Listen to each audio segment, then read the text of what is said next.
교육 진단 시간입니다. 자녀 교육은 어느 시대나 모든 부모님의 최대 관심사입니다. 그래서 우리는 동서양 명문가의 자녀 교육법을 눈여겨보며 참고하기도 하죠.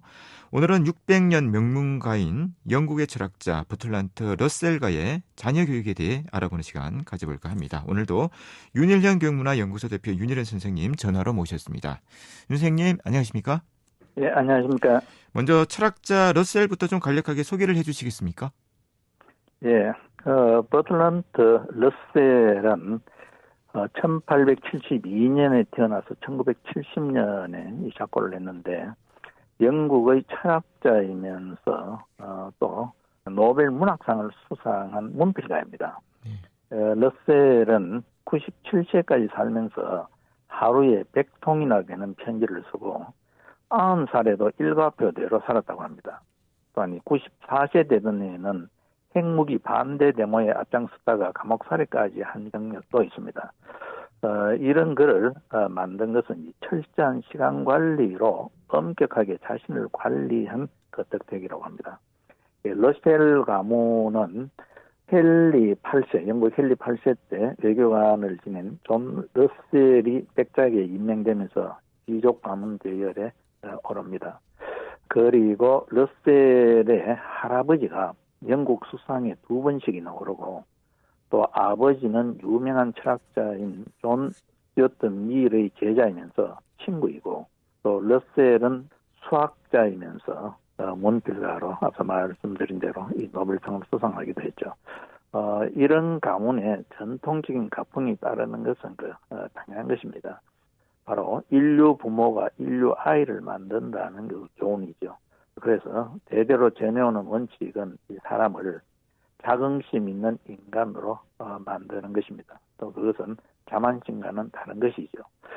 그리고 우리가 일반적으로 러셀 가문 아니더라도 세계 명문가의 이 교육의 특징은 가족 전체를 하나로 묶는 가풍을 만드는 데 중점을 둡니다. 세계 명문가들의 공통점은 이 어린 시절 불우한 생활을 했지만 가족이 한데 뭉치는 그 누군가의 노력 덕분에 명문의 가풍이 계속 이어졌다고 할 수 있습니다. 어느 집이라도 어느 가문이라도 가족이 한데 뭉치는 그런 노력을 하지 않은 가문은 당대만 유명해질 뿐 명문가로서는 한두 세대 후에는 낙오하고 맙니다. 낙오한 대표적인 예를 하나 들면 우리가 교육학자 루소입니다. 루소는 자신의 명성과 공부를 위해 자녀들이 거추장스럽다면서 5명의 자녀를 고아원에 맡깁니다. 나중에는 이 아이들의 행방조차 잊어버리는 그런 일이 있었죠. 이 가족으로서의 집합적인 성격, 즉 가풍이 있고 자긍심을 심어주는 훌륭한 선조들이 있다면 그 보이지 않는 정신적인 힘에 의지해 아이들은 다시 살아갈 용기와 목적을 갖게 됩니다. 그것은 자신의 아버지와 할아버지를 욕되게 하지 않고 또 가문에 먹칠하지 않으려는 이 본능적인 삶의 충동인 것입니다. 버틀란트 러셀도 2살 때 어머니, 3살 때 아버지를 잃게 되지만 그래도 훌륭하게 교육을 잘 받고 또 자기 원칙에 철저한 그런 철학자 문필가로서 위대한 족적을 남긴 그런 사람이었습니다. 네. 러셀가에는 자녀 교육 10분이 있다고 하는데 좀 소개를 해주시겠습니까? 예, 러셀가에는 일반적으로 전해오는 그 유명한 자녀 교육 10푼이 있는데 이 10가지는 요약하면은 인류 부모가 인류 아이를 만든다는 것입니다. 그래서 러셀가는 대체로 진보적이고 이 자유로운 가풍을 유지하려고 노력했습니다. 첫째, 그 10분 중에 보면은 지나치게 엄격하고 금욕적인 교육은 좋지 않다. 그래서 원칙만 제대로 잘 지킨다면은 즐기고 향유할 때는 하고 또 그렇지 않을 때는 또 철저하게 자제하고 금욕하는 즉 맵고 끈코를 분명한 이 습관을 어릴 때부터 가지게 한다는 것이죠. 그리고 두 번째는 규칙적인 시간 관리가 평생 이어지도록 한다. 이 러셀이 90이 넘어서도 규칙적인 시간 관리를 한 것은 아마 이런 가풍의 영향을 받았다고 볼 수 있습니다. 그래서 우리가 흔히 자기 주도적인 학습을 하기 위해서는 자기 주도적인 생활 습관이 먼저 정착돼야 자기 주도 학습을 할 수 있다고 이야기를 합니다. 그래서 이 시간 관리를 제대로 잘하는 게 굉장히 중요합니다. 그리고 세 번째는 특정 종교를 강요하지 않는다. 이 부분에 대해서는 뭐 사람에 따라서 다르지만 또 어릴 때부터 종교 생활에 익숙한 가정도 있고 그렇지 않는 경우도 있는데 이것은 집안의 분위기에 따라 달라질 수 있다고 생각합니다. 그리고 네 번째는 자유로운 진보주의 정신을 대물림한다. 그래서 그냥 명문가라고 해서 고루한 어떤 윗대의 가풍이나 이런 거 무조건 따르고 맹신하라가 아니고 그런 것을 참고하고 지키되 다가올 미래에 대해서 열린 마음으로 또 당대나 미래를 끌어갈 그 진보주의 정신이나 사상에도 열어놓고 받아들이고 공부하는 게 이게 대단히 중요하다고 할 수 있습니다. 그리고 다섯 번째는 자유가 있으면 책임과 의무도 다해야 한다.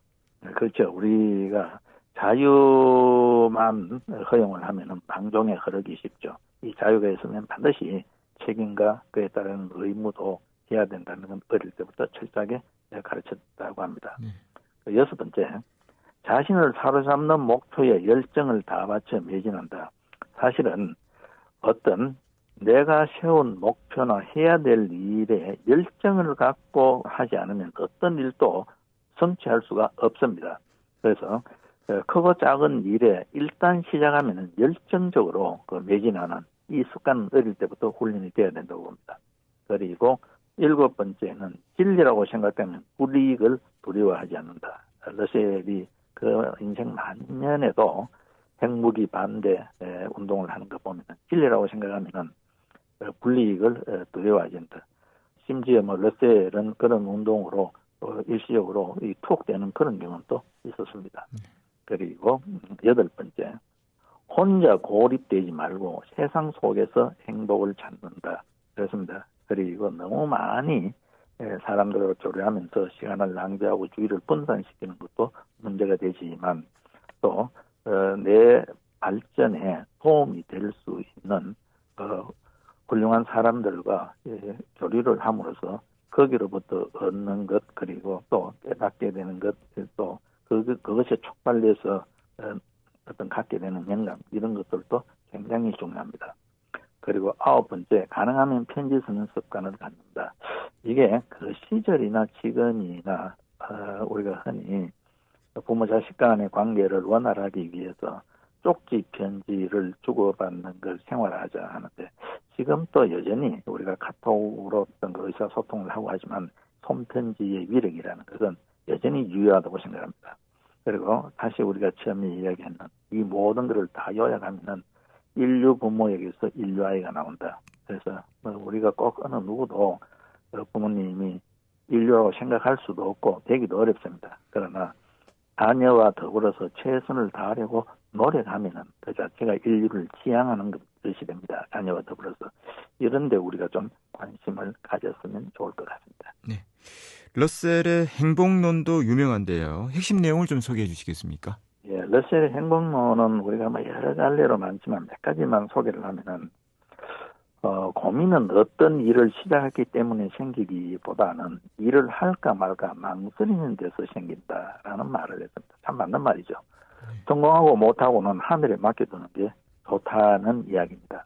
모든 일을 망설이기보다는 불완전한 채로 시작하는 것이 한 걸음 앞서는 것이다. 재능 있는 사람이 있다가 무능해지는 것은 성격이 우유부단하기 때문이다.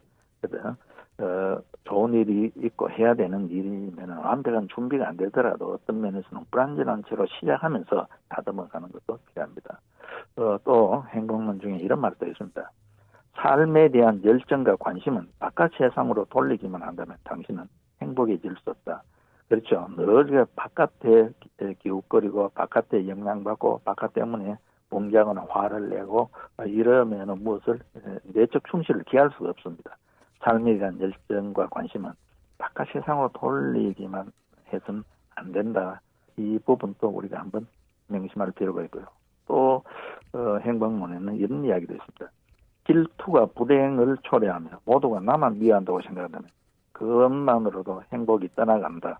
그렇죠. 늘 타인과의 관계에서 비교하고 또 질투하고 늘 경쟁심을 느끼기보다는 때로는 그런 마음이 있더라도 그게 어떤 내 성장에 필요한 부분이다. 이렇게 받아들이는 게 좋을 것 같습니다. 또 러셀 이야기는 일하는 사람은 덜 불행하고 끊임없는 열정이 행복을 불러온다. 제가 마지막으로 강조하고 싶은 게 이 이야기입니다. 일하는 사람은 덜 불행하고 일에 몰두하면 시간도 잘 가고 또 시간을 생산적으로 활용하게 됩니다. 잡생각도 줄어들고 이 학생 같으면 공부하는 학생은 덜 불행하고 또 공부에 대한 끊임없는 열정이 행복을 불러온다. 이렇게 이야기할 수 있죠. 학생은 공부해서 성취감을 맛볼 때 그게 학교 생활을 견딜 수 있게 해준다. 이런 것들을 우리가 생각하면서 성공하는 사람 대부분은 자신이 헌신할 수 있는 목표를 세우고 거기에 열정을 쏟는 사람이라는 걸 우리가 한번 생각해 보면 좋겠습니다. 네. 러셀의 교육법이나 행복론이 100여 년이 지난 오늘날에도 다시 좀 새롭게 다가오는 것 같습니다. 네, 말씀 잘 들었습니다. 고맙습니다.